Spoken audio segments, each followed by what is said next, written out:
there is a completely new paradigm. It's a paradigm shift. That zero-dimensional interaction vertex has now got spreaded into space-time manifold. The price that you have to pay is you have to replace your zero-dimensional objects like particles and fields by one-dimensional objects called strings. So open string or closed string. That is the point. This is the price you have to pay. So it's not your choice that, okay, because I love mathematics, so I would talk about one-dimensional object. It's not my choice. There are some compulsions on me. There are some physical compulsions. Okay. Otherwise, you end up with singularity at r equal to 0. You can't resolve it. Your theory would not be renormalizable. I can give separate talks on renormalization theory. Maybe you do it as a part of your field theory. In Delhi University, I teach it only in field theory 2 paper, not in field theory 1. Field theory 1, we talk about free field theory. But in field theory 2, you start with covariant perturbation theory, building up Feynman diagrams in configuration space, then momentum space, then renormalization theory.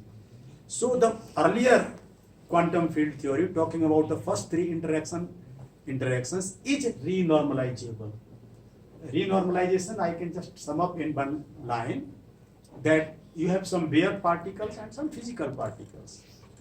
Bare particles, like an electron traveling, nobody is talking to it, or a photon, nobody comes and says hello to it. Its mass and charge would be E0 and H0 would be infinite. And when it talks to somebody, you need somebody to talk to. Then it's an interacting theory. What you measure in your laboratory, the electronic charge and mass, they are physical charge and mass of the physical electron. Physical electron is the electron which has interacted with something, with somebody. If you don't say hello, people say it's antisocial. Okay, so nobody cares for you. You have to be social. So you talk to people. If you talk to people, then it's a physically interacting theory. Okay, that is the so. This there are some. Let me not draw the diagrams. There are three fundamental radiative correction diagrams in QED theory: electron self-energy, photon self-energy, vertex modification or vertex correction. And with the help of this, you convert the non-renormalized charges and masses to the renormalized charges and masses. But just to tell you what is the idea behind it. Actually, one of the landmark results of quantum field theory is that the forces, interaction forces, they change with distance or energy. Therefore, they are described by coupling constants. Okay. And so these bare particles are usually surrounded by a cloud of vacuum fluctuations. The contribution of vacuum fluctuations is also infinite. You can calculate it in QED theory.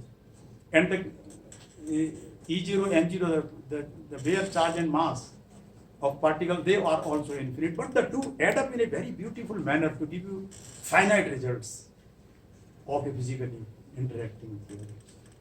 So we can omit the details for the time being, but what we learn about this from here is, so if I had a diagram like this, I can now have a diagram like, let me make it more simple.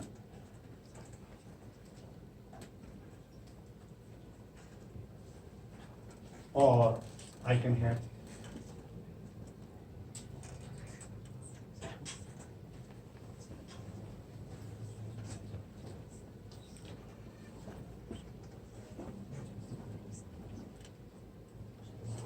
so here there is one gluon exchange here. Here there are two gluon exchange. Okay, so this is higher order diagram. So this is, let us say, just electron going to electron. This is how this Feynman diagram in a string theory would look like. And as by the looks of it, you can just see that this is a super renormalizable theory. You don't need any renormalization on the top of your theory. In other three theories, you need. But in this theory, no. It's already super renormalizable. And why? Because my interaction vertex is now spreaded in space-time. Of course, I can have another possibility that I can replace this by this, this by this, this by this, this by this, this by this. So open strings or closed strings. Okay. I had originally planned that I would also, in the last 20 minutes of my talk, I would give some flavor of that. But after hearing the first talk, I decided not to go into other mathematical details or other. I thought I should try to summarize the main concepts to derive my point home. And you know why is this important? This is important, okay? So the challenge that now remains ahead for people like you, for younger people like you, is from string theory construction, everything is perfectly wonderful. But how to extract the low energy observable physics from it? That is the main challenge. So sort of retrieving the low energy observable physics out of this. And this we can talk further. But here, I have not even touched on the renormalization things and so on. But let me Professor Mehta had suggested. So I remember his suggestion from the dais, and I would like to go by that suggestion. My full name, my first name is Dayasankar. Okay, Dayasankar is my name, and Kulashrestha is my family name. And if you write it in the Google, you can find out many things about myself. But if you happen to write it in the YouTube, then I have one YouTube channel by this name, and you can find out all my many of my more than 300 of my lectures on this. And this in Germany in 2 hours each time, I took 3 lectures to introduce to talk about why do we need quantum theory of gravity. So 90 plus 90 plus 90 minutes of lectures. They are there on the YouTube. You can discover them. And when Chandula Saab orders me to come back again and give you some more lectures, I would be more than happy, because I remember many of these things by heart, and I love to talk to younger people. And you see, if I don't talk to people like you, I will also forget everything. So I must continue talking. Okay.